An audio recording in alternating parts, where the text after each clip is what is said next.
ভাষা শিখনে ব্যাকরণের ভূমিকা। ইয়াস বন্ধুরা, তো আজকে আমরা ভাষা শিখনে ব্যাকরণের ভূমিকা যে টপিক রয়েছে, এই টপিক থেকে আমরা আজকে সম্পূর্ণ ডিসকাস করব এই টপিক সম্বন্ধে, এবং তার সঙ্গে পুরো কনসেপ্টের সাথে সাথে আমরা তার এমসিকিউগুলোও দেখে নেব।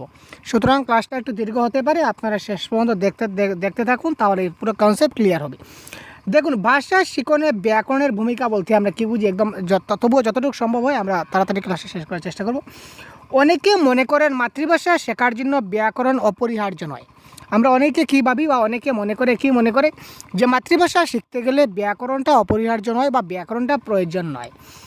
ব্যাকরণ জ্ঞানের সাহায্য ছাড়াই আমরা মাতৃভাষা শিখতে পারি, যে ব্যাকরণ আমাদের জ্ঞান প্রয়োজন হয় না, ব্যাকরণের যে জ্ঞান ছাড়াই আমরা মাতৃভাষা শিখতে পারি। আমরা প্রথমে ফ্যাক্টগুলো আলোচনা করছি, তারপর ডিটেলস যাবো। এই পয়েন্টগুলো ইম্পর্টেন্ট। দেখুন, তবে কোনো ভাষাকে শুদ্ধভাবে বলতে গেলে, শিখতে গেলে বা লিখতে গেলে ব্যাকরণ জ্ঞান থাকা একান্ত আবশ্যক। অনেকে কি মনে করে যে না স্যার, মাতৃভাষা শিখতে গেলে ব্যাকরণ আমাদের দরকার নেই। কিন্তু দেখুন, কোনো একটা ভাষাকে যদি আমরা শুদ্ধভাবে বলতে চাই, শিখতে যাই বা লিখতে যাই, তাহলে কিন্তু ব্যাকরণ জ্ঞান আমাদের থাকতে হবে। ব্যাকরণের যথাযথ জ্ঞান ভাষা প্রয়োগের ক্ষেত্রে সাবলীলতা নিয়ে আসবে। ব্যাকরণের যথাযথ জ্ঞান একটা ভাষা প্রয়োগের ক্ষেত্রে কী আসবে? সাবলীলতা নিয়ে আসে। ঠিক আছে, বাংলা ব্যাকরণ শিক্ষাদানের প্রয়োজনীয়তা ব্যাপক বলা যেতে পারে। অর্থাৎ বাংলা শিখনের ক্ষেত্রে বা বাংলা ব্যাকরণ শিক্ষাদানের ক্ষেত্রে কিন্তু এটা প্রয়োজনীয়তা খুব বেশি ভাষা শিখনের ক্ষেত্রে। অর্থাৎ আমরা বলতে পারি যে ভাষা শিখনের ক্ষেত্রে ব্যাকরণের গুরুত্ব যথেষ্ট গুরুত্বপূর্ণ।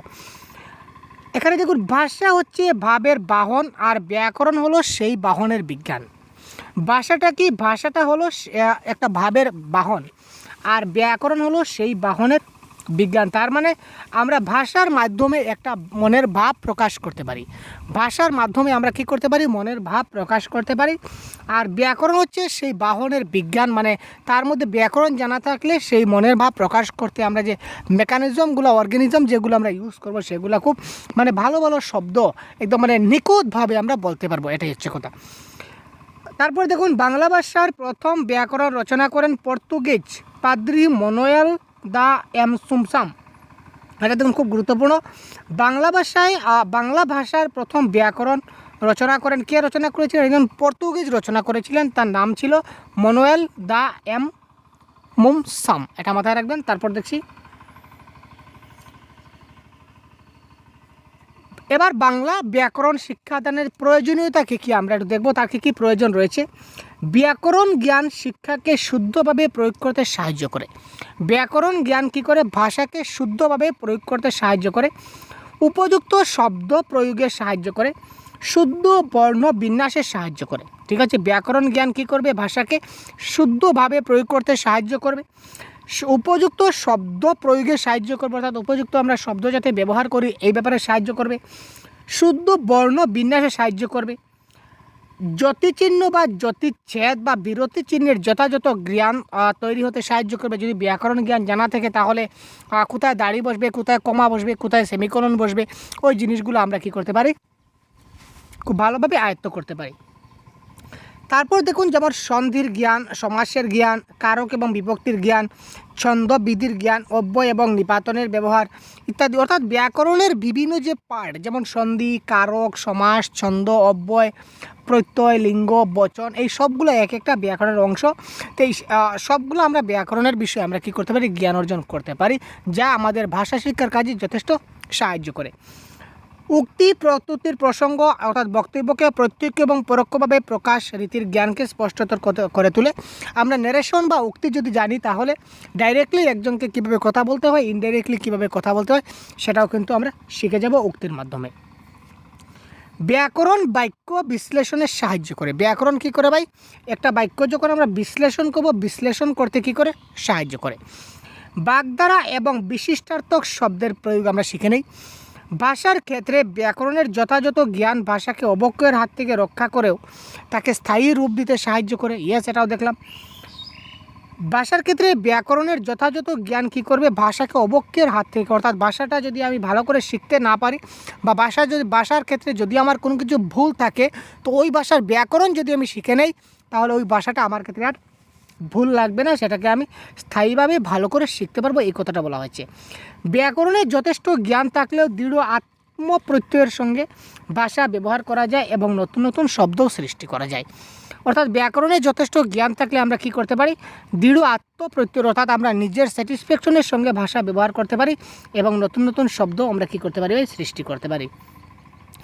ভাষার মিষ্টতা ও সৌন্দর্য আনয়নে সাহায্য করে এবং বিচার শক্তিতে শানিত করে। ভাষার মধ্যে যেটা মিষ্টতা রয়েছে, ভাষার মধ্যে যে মিষ্টতা রয়েছে এবং সৌন্দর্য রয়েছে, সেটা আনতে সাহায্য করে এবং বিচার শক্তিকে মজবুত করে। ব্যাকরণ ভাষার উচ্চারণের জ্ঞান বৃদ্ধি করে। ব্যাকরণ ভাষার কী করে উচ্চারণের জ্ঞানটা কী করবে, বৃদ্ধি করবে। অর্থাৎ ব্যাকরণ যদি আমি ভালো করে জানি, বাংলা গ্রামার, তাহলে তার যে উচ্চারণটা আমি খুব ভালো করে আমি করতে পারবো। যেমন বেলা, সকালবেলা স্কুলে ঠিক আছে। এখানে দেখুন বেলা শব্দটা দুইবার ব্যবহৃত হয়েছে। এবার যদি আমি বাংলা ব্যাকরণ যদি জানি, বাংলা গ্রামার সম্বন্ধে যদি আমার জানা থাকে, ব্যাকরণ শিক্ষা যদি আমার জানা থাকে, তাহলে আমি দুই বেলা সম্বন্ধে বুঝতে পারবো। যদি আমার গ্রামার যদি জানা না থাকে, তাহলে আমি দুই বেলা সম্বন্ধে যেমন কীভাবে বেলা, সকালবেলা স্কুলে যে দুইটা বেলা, এখানে বেলা কিন্তু দুইবার লেখা হয়েছে, তার অর্থ কি সেম? অর্থাৎ দুইটা যে বেলা লেখা হয়েছে, দুটা বেলার অর্থ কি সেম হবে? না ভাই, সে দুটি বেলার অর্থ সেম হবে না। এখানে প্রথম বেলা হচ্ছে একটি মেয়ের নাম, ঠিক আছে, আর এই সকালবেলা মানে সকালের সময়, অর্থাৎ প্রথম বেলা দ্বারা একজন ব্যক্তির নাম বোঝাচ্ছে, আর দ্বিতীয় বেলা দ্বারা সময় ইন্ডিকেট করছে। অর্থাৎ কি বেলা, সকালবেলা স্কুলে যায়। এখানে বেলা দুবার দুরকম অর্থ নিয়ে ব্যবহৃত হয়েছে, সেটা শুধু বাংলা গ্রামার যদি আমরা জ্ঞান অর্জন করতে পারি তাহলে শিখতে পারবো। তো দেখুন, ব্যাকরণ শিক্ষার ক্ষেত্রে স্তর রয়েছে, এটা আমাদের জানতে হবে, পরীক্ষায় আসবে। ব্যাকরণ শিক্ষার ক্ষেত্রে বিশেষজ্ঞরা দ্বাদশ শ্রেণী পর্যন্ত 4টে স্তরের কথা বলেছেন। অর্থাৎ 12 ক্লাস পর্যন্ত যে ভাষাবিদ্যা রয়েছে, বিশেষজ্ঞরা রয়েছেন, তারা 4টা স্তরের কথা বলেছেন। প্রথম স্তর কী দেখি। প্রথম স্তর হচ্ছে 5ম শ্রেণী থেকে 6ষ্ঠ শ্রেণী। আমাদের ব্যাকরণ শিক্ষার প্রথম স্টেজ যেটা শুরু হবে, সেটা প্রথম শ্রেণী থেকে শুরু হবে, আর 5ম শ্রেণী থেকে শুরু হবে, ক্লাস 5 থেকে, ক্লাস 5 টু ক্লাস 6।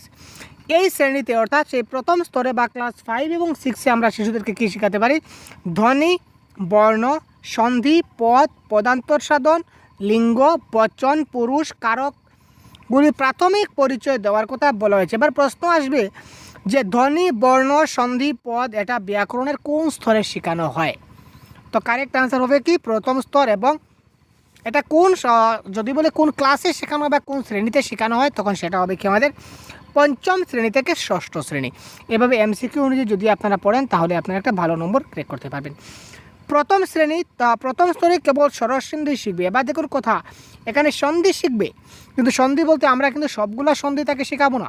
এই প্রথম স্তরে তাকে শুধু আমরা স্বরসন্ধিটাই শেখাবো, ঠিক আছে। কোনো সময় নিপাতনের সন্ধির উল্লেখ করা যাবে না। আচ্ছা, ঠিক আছে, এটা অন্য সময় পরবর্তী স্টেজে। এবার দেখুন সেকেন্ড স্টেজে কী বলে, দ্বিতীয় স্তর হবে ক্লাস 7-8। আগেরটা বলেছিলাম ক্লাস 5-6, এবার হচ্ছে 7-8। 7-8 হচ্ছে কি দ্বিতীয় স্তর। দ্বিতীয় স্তরে পড়ানো হবে পূর্ণাঙ্গ এবং বিসর্গ সন্ধি, অর্থাৎ পুরোপুরি সন্ধি। আগে আমরা শুধু স্বরসন্ধি শিখেছিলাম, এবার আমরা পুরো সন্ধিটা শিখবো, ব্যঞ্জন সন্ধি, বিসর্গ সন্ধি, অর্থাৎ সবগুলো সন্ধি আমরা শিখব। খাঁটি বাংলা সন্ধির পরিচয় এখানে দেওয়া যাবে না। নত্যবিধি, সত্যবিধি, লিঙ্গ, বচন, পুরুষ, উপসর্গ, অনুসর্গ, বিশেষণ, সর্বনামের প্রকারভেদ, সমাস সম্পর্কে প্রাথমিক ধারণা দেওয়া যাবে। ক্রিয়ার কাল থাকলেও প্রধান 3টি কালের কথা বলা যেতে পারে, গোটা কালের রূপ পড়াবার দরকার নেই। অর্থাৎ ক্রিয়ার কাল কয়টি? ক্রিয়ার কাল হচ্ছে 3টি, বর্তমানকাল, অতীতকাল, ভবিষ্যৎকাল। এবং বর্তমানকালে আরও 4টা ভাগ রয়েছে, নিত্য বর্তমান, সাধারণ বর্তমান, পুরাগঠিত বর্তমান, গঠমান বর্তমান। তো এই যে বর্তমানকালের 4টা ভাগ, অতীতকালের 4টা ভাগ, ভবিষ্যতের 4টা ভাগ, এইগুলো তাদেরকে এই দ্বিতীয় স্তরে শেখাবার প্রয়োজন নেই। তাকে আমরা শুধু বলবো যে কাল 3 প্রকার, বর্তমানকাল, অতীতকাল, ভবিষ্যৎকাল। এই 3টে কালের 3টে এক্সপ্লেনেশন তাকে দিয়ে দিলেই হলো, বা এক্সাম্পল দিয়ে বুঝিয়ে দিলেই হলো, কাম খতম। এবার দেখুন তৃতীয় স্তর, দ্বিতীয় স্তর গেল, এবার তৃতীয় স্তর। তৃতীয় স্তর অর্থাৎ 9ম শ্রেণীতে। এবার দেখুন ক্লাস 9-এ চলে আসলাম। সাধু চলিত ভাষার প্রয়োগ শিখতে হবে। এই ক্ষেত্রে তাকে সাধু চলিত ভাষার প্রয়োগ শিখতে হবে। তারপর পদ, বিভক্তি, শব্দ ভাণ্ডার, স্বরভক্তি প্রভৃতির পরিচয়, ধাতু প্রত্যয়, শব্দ প্রত্যয়, সমাস এবং কারকের পূর্ণাঙ্গ আলোচনা এবং বাচ্য প্রভৃতি পড়ানো হবে। এই সময় তাকে এই সবগুলা জিনিস পড়ানো যাবে। নেক্সট দেখি চতুর্থ স্তর। যেটা আমরা লাস্ট স্টেজ বলেছিলাম সেটা হচ্ছে একাদশ এবং দ্বাদশ। এটা থেকে আমাদের পরীক্ষায় প্রশ্ন আসবে না, কারণ যেহেতু আমরা প্রাইমারি এবং আপার প্রাইমারি টেট দিতে চলেছি, এই ক্ষেত্রে এটা না আসার চান্স আছে। তবু আমরা দেখে নিই জাস্ট একটু হালকা করে। একাদশ দ্বাদশ শ্রেণীতে একটি উচ্চ পর্যায়ের সাধু চরিত রীতির ব্যবহার, শব্দের অর্থ পরিবর্তন, বাক্য পরিবর্তন, বাচ্য পরিবর্তন, ছেদ এবং জ্যোতিচিহ্নের ব্যবহার পড়ানো হবে। বর্তমানে ছন্দ অলঙ্কার পাঠ্যসূচিতে রয়েছে। এটা চতুর্থ স্তরটা এমন তেমন ইম্পর্টেন্ট নয়। আপনারা এই প্রথম, দ্বিতীয় এবং তৃতীয় স্তরটা আপনারা স্ক্রিনশট করে রেখে দিন, যাতে করে আপনার পরবর্তী সময় কাজে লাগতে পারে। এবং আজকে ক্লাসটা শেষ হওয়ার পর সঙ্গে সঙ্গে আপনারা এই স্ক্রিনশট থেকে কপিতে নোট ডাউন করে রাখবেন। এটা আমার একটা রিকোয়েস্ট, কারণ স্ক্রিনশট থাকলে আমাদের মোবাইলে হাজারো স্ক্রিনশট থাকে, কোনটা কোন কাজে লাগে আমরা জানি না। তো সঙ্গে সঙ্গে আপনি যদি কপিতে নোট ডাউন করে নেন তাহলে যথেষ্ট উপকার লাগবে।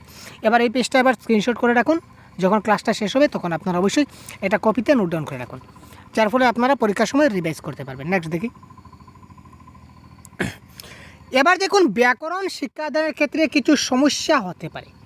আমরা যখন তাকে ব্যাকরণ শিক্ষাদান দেব তখন এই ক্ষেত্রে কিছুটা আমাদের সমস্যা দেখা দিতে পারে। তো কী কী সমস্যা দেখা দিতে পারে এবার দেখুন তো কী কী সমস্যা দেখা দিতে পারে।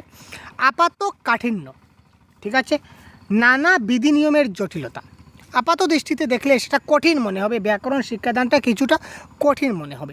নানা বিধি নিয়মের জটিলতা, এখানে অনেকগুলা নিয়ম কানুন রয়েছে, কোন সময় কোন নিয়ম ব্যবহার করব, কোন সময় কোন সূত্র প্রয়োগ করব, এইগুলো সমস্যা দেখা দেবে, শিশুরা কনফিউশন হবে। শিক্ষকদের অনীহা, অনেক শিক্ষকরা আছেন যে সেই ব্যাকরণ শিক্ষাদানের প্রতি তাদেরকে ইচ্ছা থাকে না, অনীহা থাকে। ব্যাকরণ চেতনার অভাব, যে ব্যাকরণের চেতনা যেটা রয়েছে জাগ্রত, সেটার অভাব থাকে আমাদের। ব্যাকরণের বাস্তব উপযোগিতার সীমাবদ্ধতা, দেখুন ব্যাকরণ আমরা বাস্তব জীবনে আমরা উপভোগ করতে পারি না, বা উপযোগিতাটা সেটা আমরা চোখে দেখতে পাই না, সেটার লিমিটেশন রয়েছে। বিশিষ্ট শব্দের প্রতি অনীহা, কিছু কিছু শব্দ আছে যেগুলো শুনলেই মাথা গরম হয়ে যায়, যেমন ছন্দ। ছন্দ শুনলেই অনেক বন্ধুদের মাথা গরম হয়ে যায়, আরে ছন্দ, আরে বাংলা পরীক্ষায় আমাদের কত মার্কের ছন্দ আসবে, 1 মার্কের ছন্দ আসবে, তো ছন্দ আমি দেখবই না, যা 1 মার্ক লাগবেই না। ওই যে ওই ছন্দ শব্দটা শুনেই কিন্তু আপনার অনীহা চলে আসলো, ঠিক আছে। এই ধরনের কিছু কিছু ওয়ার্ড থাকে আমাদের। গতানুগতিক পদ্ধতির ব্যবহার, যে আমরা আদিকাল থেকে, প্রাচীনকাল থেকে একই সিস্টেমে আমরা ব্যাকরণ শিখতে আসছি, আজও আমরা সেই একই পদ্ধতিতে শিখছি, যার কারণে আমাদের কী হচ্ছে, কিছুটা সমস্যা দেখা দিচ্ছে। তারপর হচ্ছে কি, উপযুক্ত শিক্ষকের অভাব। তো ব্যাকরণ শিখতে গেলে আমাদের উপযুক্ত শিক্ষকের প্রয়োজন হয়, একজন খুব ভালো একজন দক্ষ শিক্ষক ব্যাকরণ জিনিস শেখাবেন, ব্যাকরণ শেখানোরও পদ্ধতি আছে, এই শিক্ষা অভাব রয়েছে। শিক্ষা সহায়ক উপকরণগুলির অভাব, যেমন স্পেশালি এমন কোনো টিএলএম আর ডিজাইন হয়নি যে টিএলএমের মাধ্যমে আমরা শিশুদেরকে ব্যাকরণ শেখাতে পারি, ব্যাকরণের এবং স্পেশাল কোনো টিএলএম আমরা পাইনি, সুতরাং এই ক্ষেত্রে একটা সমস্যা দেখা দিতে পারে। তারপর দেখুন, ব্যাকরণ শিক্ষাদানের পদ্ধতি, সম্পূর্ণ ব্যাকরণ শিক্ষাদান সম্পূর্ণ বলবো, আগে বলেছিলাম। তো দেখুন, এবং এই ক্লাসের পিডিএফ আপনারা পেয়ে যাবেন, কোথায় পাবেন বলবো, আপনারা ক্লাসটা শেষ পর্যন্ত দেখতে থাকুন। আগেই আলোচনা করা হয়েছে যে প্রত্যেক শ্রেণীর জন্য ব্যাকরণের সুনির্দিষ্ট পাঠ্যক্রম থাকা উচিত। ইয়াস, আমরা দেখেছিলাম যে ক্লাস 5 আর 6 জন্য এক ধরনের পাঠ্যক্রম থাকবে, ক্লাস 7, 8 জন্য অন্য ধরনের, 9 অন্য ধরনের, 10 অন্য ধরনের, 11 অন্য ধরনের, সেটা আমরা আগে দেখেছিলাম 4টা স্টেজে। তো বিদ্যালয়ের সাধারণত নিম্নলিখিত পদ্ধতিগুলি অবলম্বন করে ব্যাকরণ শিক্ষাদান করা হয়, ঠিক আছে। বিদ্যালয়ে আমরা কী মানে প্রকারে আমরা ব্যাকরণ শিক্ষাদান করি এটা একটু ডিটেলস বলবো। সিদ্ধান্ত বা সূত্র পদ্ধতি, যেমন ফর্মুলা মেথড। আমাদের দেশে ব্যাকরণ শিক্ষার প্রচলিত পদ্ধতি হচ্ছে প্রত্যেকটা সূত্রকে ভালোভাবে মুখস্থ করা, এবং তাই তাকে সিদ্ধান্ত বা সূত্র পদ্ধতি বলে, ঠিক আছে। আমাদের দেশে ব্যাকরণ শিক্ষার যে প্রচলিত পদ্ধতি সেটা কি, প্রত্যেকটা সূত্রকে আমরা প্রথমে ভালোভাবে মুখস্থ করব, তারপর আমরা ব্যাকরণে যাব। প্রথমে সূত্রকে মুখস্থ করানো হয়, যার কারণে এই পদ্ধতির নাম হচ্ছে কি, সিদ্ধান্ত পদ্ধতি বা সূত্র পদ্ধতি বা ফর্মুলা মেথড। অনেক সময় শিক্ষার্থীরা ব্যাকরণের কোনো জটিল সূত্র না বুঝে মুখস্থ করতে বাধ্য হয়। ব্যাকরণের অনেক কিছু কঠিন সূত্র থাকে, অনেক কিছু নিয়ম থাকে, যেগুলো সেটা কি বলেছে সেটা তারা বুঝেই না, কিন্তু তারা মুখস্থ করে ফেলে, ঠিক আছে। এর ফলে দীর্ঘদিন তা মনে থাকে না। আসলে দেখুন, যে জিনিসটা আপনি মুখস্থ করবেন সেটা কিন্তু আপনার চিরস্থায়ী হবে না, আর যে জিনিসটা আপনি বুঝে শিখবেন সেটা কিন্তু আপনার মনে থাকবে অনেক দিন। তাতে তারা ব্যাকরণ পাঠে উৎসাহী হয় না, ঠিক আছে। যখন তারা মুখস্থ করে শিখবে তখন আলটিমেটলি তারা কী হবে না, ব্যাকরণ পাঠে উৎসাহী হবে না, কারণ সেটা মনোযোগ লাগবে না। তো যখন মনোযোগ লাগবে না তখন আর তার কী হবে না, উৎসাহ হবে না। প্রচলিত এই পদ্ধতি অবৈজ্ঞানিক হলেও এই পদ্ধতির প্রয়োগ যথেষ্ট। এই পদ্ধতিটা অবৈজ্ঞানিক, মানে তার কোনো সায়েন্টিফিক রিজন নেই, কিন্তু এই পদ্ধতির প্রয়োগ যথেষ্ট, কারণ বিভিন্ন বিদ্যালয়ে অধিকাংশ স্কুলে কিন্তু এই পদ্ধতির মাধ্যমে ব্যাকরণ শেখানো হয়। নেক্সট দেখি, ভাষা পদ্ধতি বা ল্যাঙ্গুয়েজ ইউজ মেথড। এই মেথডে কি বলেছে, প্রশ্ন দেখুন, প্রশ্ন কিভাবে আসবে। প্রশ্ন,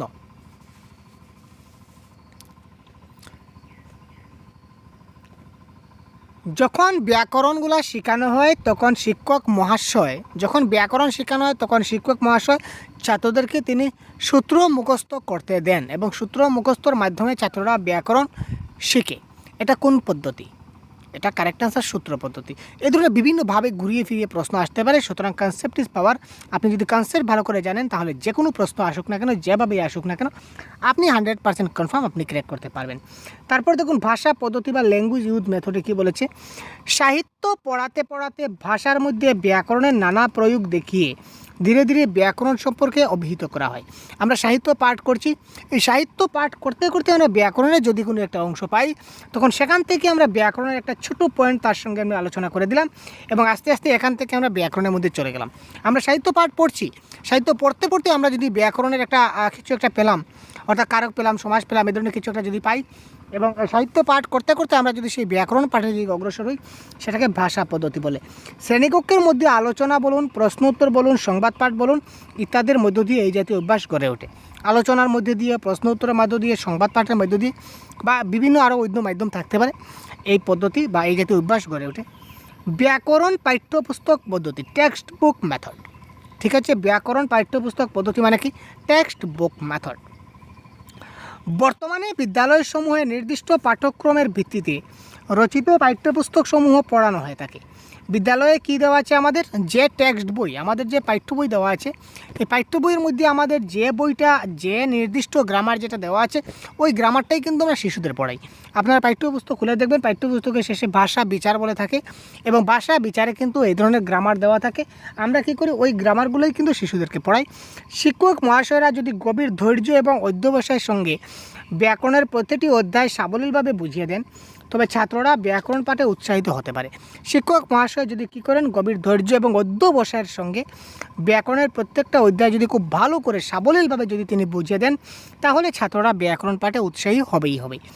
এক্ষেত্রে শিক্ষার্থীরা অতিমাত্রায় পুস্তক কেন্দ্রিক এবং মুখস্থ নির্ভর হয়ে পড়ে। ঠিক আছে, এটা একটা পদ্ধতি। প্রাসঙ্গিক পদ্ধতি বা কন্টেক্সচুয়াল মেথড, কথাবার্তা, আলাপ আলোচনা, রচনা লেখা প্রভৃতির মাধ্যমে যে ব্যাকরণ শিক্ষা দেওয়া হয় তাকে প্রাসঙ্গিক পদ্ধতি বলে। কথাবার্তা বলুন, আলাপ আলোচনা বলুন, রচনা লেখা বলুন, এগুলোর মাধ্যমে যে ব্যাকরণ শিক্ষাটা দেওয়া হয় তাকে প্রাসঙ্গিক পদ্ধতি বলে। প্রচলিত পাঠ্যক্রম সমূহে টেক্সচুয়াল গ্রামার খানিকটা এই জাতীয়, তবে ব্যাকরণ সম্পর্কে বিশেষ জ্ঞান না থাকলে এই পদ্ধতি কার্যকর হয় না। ঠিক আছে, প্রাসঙ্গিক পদ্ধতি অর্থাৎ কি? প্রসঙ্গক্রমে শিখলাম, অর্থাৎ আপনার সঙ্গে আমি একটা বিষয়ে কথা বলছি, কোনো একটা প্রসঙ্গে কথা বলছি, এই প্রসঙ্গে কথা বলতে বলতে যদি গ্রামারের কোনো একটা টপিক চলে আসে কথা বলতে বলতে, আর এই প্রসঙ্গে যদি আমি আপনাকে গ্রামারটা শিখিয়ে দিই, দ্যাট ইজ কল প্রাসঙ্গিক পদ্ধতি বা কন্টেক্সচুয়াল মেথড, আর কিছু নয়। ব্যাকরণ পাঠ্যপুস্তক পদ্ধতি, অনেক ব্যাকরণ পাঠ্যপুস্তক রয়েছে, সেটা আমরা দেখেছি।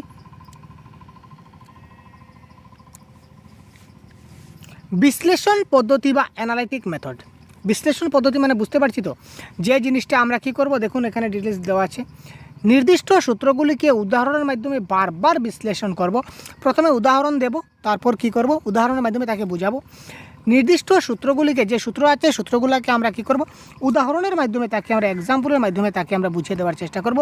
যদি তাকে উদাহরণের মাধ্যমে খুব ভালো করে বারবার বুঝিয়ে দেই, বিশ্লেষণ করি, তখন শিক্ষার্থীদের কাছে সেটা যদি উপস্থাপন করা হয়, বারবার প্রয়োগ করতে করতে ব্যাকরণের সূত্র এবং তার ব্যবহার ছাত্রছাত্রীদের মধ্যে দাগ রেখে যাবে। বারবার একটা জিনিস যখন আমরা প্রয়োগ করব অনেকবার, তখন সেটা তার মনের মধ্যে মুখস্থ হয়ে যাবে, সে অনেক কিছু তার মাথার মধ্যে অনেক কাল থেকে যাবে। স্মরণীয় যে উপস্থাপিত উদাহরণগুলিকে যেন নির্বাচিত, সপযুক্ত এবং সহজবুদ্ধ শ্রেণীর উপযুক্ত হতে হবে। যা আমরা অ্যানালাইজ করব, যা বিশ্লেষণ করব, সেটা যেন খুবই সহজ সরল হয়, সেটা যেন কঠিন না হয়। অবরোহী পদ্ধতি মানে কি? Deductive approach. ডিডাকটিভ অ্যাপ্রোচ যাকে বলি, এই পদ্ধতি তর্কবিজ্ঞানের ডিডাকটিভ লজিকের থেকে এসেছে, এটা আপনারা জানেন। এই পদ্ধতি বর্তমানে খুব প্রচলিত। এই সূত্র থেকে উদাহরণ, প্রথম আমরা সূত্র দিলাম, সূত্র থেকে মানে প্রথমে আমরা ফর্মুলা ইউজ করলাম, তারপর ফর্মুলা থেকে আমরা সূত্র দিকে গেলাম। ঠিক আছে, যে পদ্ধতিতে সূত্র থেকে উদাহরণের দিকে যাওয়া হয় তাকে অবরোহী পদ্ধতি বলে, এক কথায় শেষ। তারপর দেখুন আরোহী পদ্ধতি। আরোহী পদ্ধতি বর্তমানে শ্রেষ্ঠ ব্যাকরণ শিক্ষাদানের শ্রেষ্ঠ পদ্ধতি, সেটা মাথায় রাখবেন। বর্তমানে এই পদ্ধতিকে শ্রেষ্ঠ বলে স্বীকার করা হয়েছে। আর আরোহী পদ্ধতির আরেকটা নাম হচ্ছে কি? উদাহরণ বিশ্লেষণ পদ্ধতি। বর্তমানে এই পদ্ধতি শ্রেষ্ঠ পদ্ধতি, পরীক্ষায় প্রশ্ন আসবে যে ভাষা শিক্ষাদানের ক্ষেত্রে কোন পদ্ধতি সর্বশ্রেষ্ঠ বলে মানা যায়, ঠিক আছে, বা সর্বশ্রেষ্ঠ বলে বিবেচিত, যে কোনো কিছু আসতে পারে। তো বর্তমানে এই পদ্ধতি বলতে আরোহী পদ্ধতিকে আমরা একটা শ্রেষ্ঠ পদ্ধতি বা ভালো পদ্ধতি আমরা কি করতে পারি, বলতে পারি, ঠিক আছে।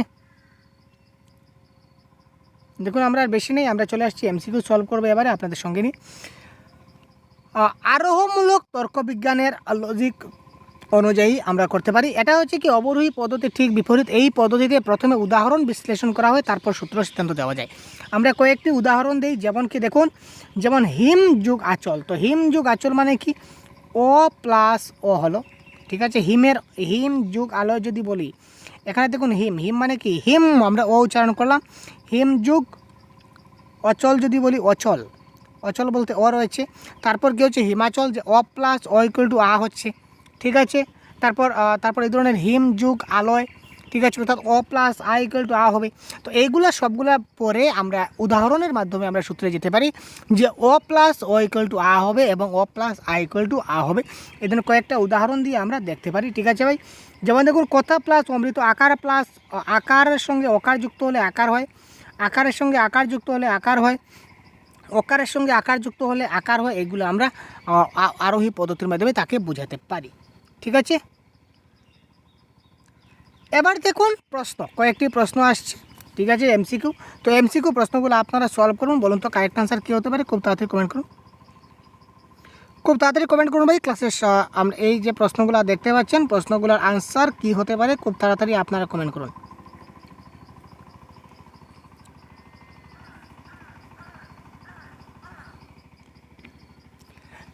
শিক্ষার্থীর বাহ্যিক ধারণাকে সুস্পষ্ট করার জন্য ব্যাকরণ জ্ঞানের প্রয়োজন, ছন্দ জানার প্রয়োজন, ভাষা জ্ঞানের প্রয়োজন, নাকি শব্দভাণ্ডার বৃদ্ধির প্রয়োজন? কারেক্ট আনসার কোনটি হবে?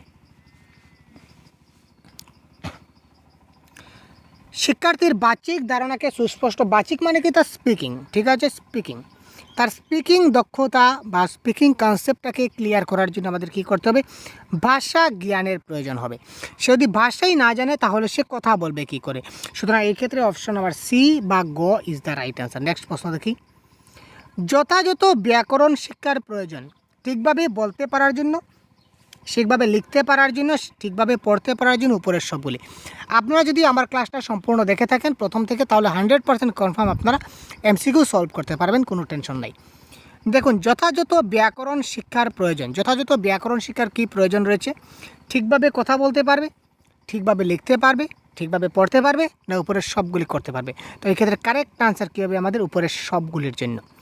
যথাযথ ব্যাকরণ শিক্ষার ফলে সে কী করতে পারবে, উপরে লিখতেও পারবে, বলতেও পারবে, পড়তেও পারবে, অর্থাৎ উপরের সবগুলি সে কী করতে পারবে, পড়তে পারবে। কোনো ভাষাকে শুদ্ধভাবে প্রয়োগ করতে কী জানার প্রয়োজন? ওই ভাষার শব্দভাণ্ডার, ওই ভাষার অভিধান, ওই ভাষার নানা বই, ওই ভাষার ব্যাকরণ।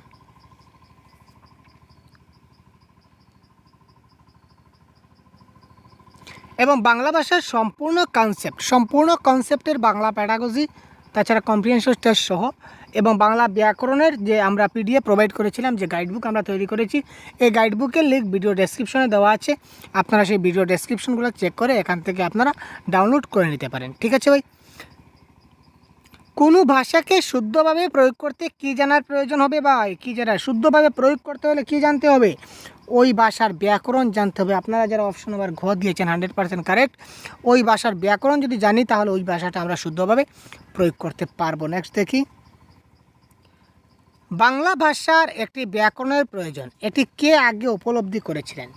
বাংলা ভাষার একটা ব্যাকরণের প্রয়োজন আছে, তো এই ব্যাকরণ কে উপলব্ধি করেছিলেন? এদেশের মনীষীরা, অন্য দেশের মনীষীরা, এদেশে আগত বিদেশিরা, এদেশের ভাষাতত্ত্ববিদেরা। তো এটা কারেক্ট আনসার হবে এদেশে আগত বিদেশিরা। নেক্সট প্রশ্ন দেখি, আরোহী পদ্ধতিটি মনোবিজ্ঞানসম্মত পদ্ধতি, তার কারণ কি?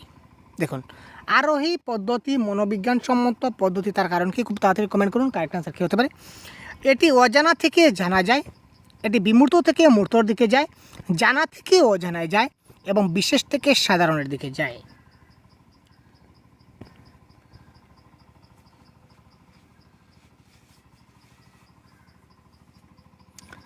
তো তো এই প্রশ্নের কারেক্ট আনসার কি হতে পারে? এই প্রশ্নের কারেক্ট আনসার হবে এটি জানা থেকে অজানার দিকে যায়, অর্থাৎ অপশন নাম্বার গ ইজ দ্য রাইট আনসার।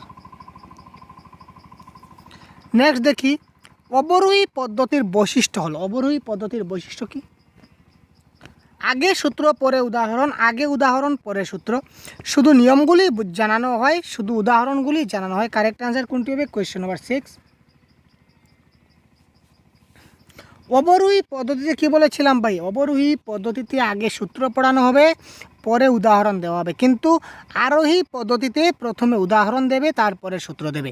এখানে 1 নম্বরটা হচ্ছে অবরোহীর ক্ষেত্রে এবং 2 নম্বরটা হচ্ছে কি আরোহীর ক্ষেত্রে। এটা কিন্তু মাথায় রাখবেন কনসেপ্টটা, ঠিক আছে? অ্যানালাইটিক মেথড বা বিশ্লেষণ পদ্ধতির বৈশিষ্ট্য কী? এইমাত্র আমরা কিন্তু সবগুলা পদ্ধতি কিন্তু আমরা অ্যানালাইজ করে অলরেডি চলে আসছি, এক্সপ্লেন করছি আপনাদের সঙ্গে। অ্যানালাইটিক মেথড বা বিশ্লেষণ পদ্ধতির বৈশিষ্ট্য কী? সূত্রগুলিকে মুখস্থ করানো, সূত্রগুলিকে উদাহরণের সাহায্যে বারবার বিশ্লেষণ করানো, শুধু নিয়মগুলি দিয়ে বোঝানো, না প্রথমে উদাহরণ দিয়ে পরে সূত্র দিয়ে বোঝানো। কারেক্ট আনসার কী হতে পারে? অ্যানালাইটিক মেথড বা বিশ্লেষণ পদ্ধতির বৈশিষ্ট্য কী? এখানে দেখুন প্রশ্নের মধ্যে আনসার লুকিয়ে আছে, বলেছে কি বিশ্লেষণ পদ্ধতি। কী হবে কারেক্ট আনসার? তাড়াতাড়ি কমেন্ট করুন ভাই, তাড়াতাড়ি কমেন্ট করুন কী হবে কারেক্ট আনসার। এটা কারেক্ট আনসার কী হতে পারে? সূত্রগুলিকে উদাহরণের সাহায্যে বারবার বিশ্লেষণ করা ইজ দ্য রাইট আনসার, ঠিক আছে? আমরা কনসেপ্টে কিন্তু সব বলে দিয়েছি ভাই। ব্যাকরণ শিক্ষার ফলে ছাত্ররা সঠিকভাবে কী করতে পারবে? ভাষা ব্যবহার করতে পারে, ভালোভাবে গান গাইতে পারে, গদ্য এবং কবিতায় রস আস্বাদন করতে পারে, ভালোভাবে আবৃত্তি করতে পারে। কারেক্ট আনসার কী হবে? ব্যাকরণ শিক্ষার ফলে ছাত্ররা সঠিকভাবে কী করতে পারে? ভাষা ব্যবহার করতে পারে, ভালোভাবে গান গাইতে পারে, গদ্য এবং কবিতার রস আস্বাদন করতে পারে, ভালোভাবে আবৃত্তি করতে পারে। কারেক্ট আনসার কী হবে? এটার কারেক্ট আনসার হচ্ছে ব্যাকরণ শিক্ষার ফলে ছাত্ররা ভাষা ব্যবহার করতে পারে, ঠিক আছে? তারা কী করতে পারে? ভাষা ব্যবহার করতে পারে। নেক্সট দেখি, ব্যাকরণ শেখাবার শ্রেষ্ঠ পদ্ধতি কি? দেখুন এইমাত্র যে বললাম ব্যাকরণ শেখাবার শ্রেষ্ঠ পদ্ধতি কি, এটা কারেক্ট আনসার কী হয়ে যাবে?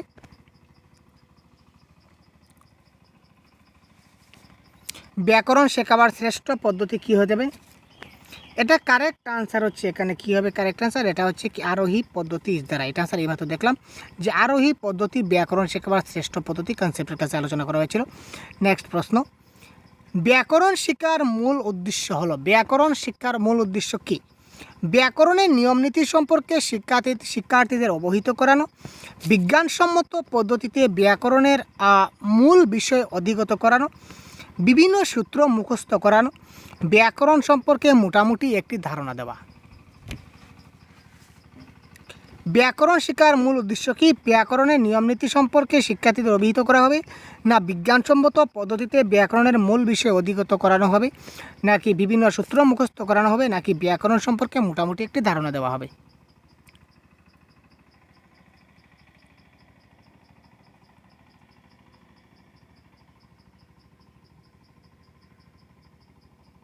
তো এই ক্ষেত্রে কারেক্ট আনসার কী হতে পারে? খুব তাড়াতাড়ি কমেন্ট করুন ভাই।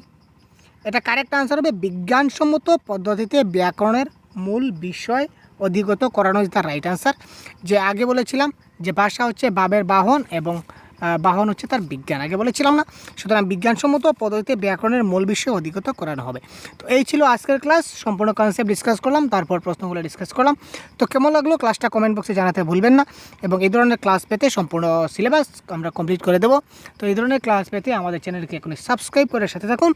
ধন্যবাদ, ভালো থাকবেন। প্রতিদিন আপনারা একই টাইমে ক্লাস পাবেন, সুতরাং আমাদের সঙ্গে থাকুন। ধন্যবাদ।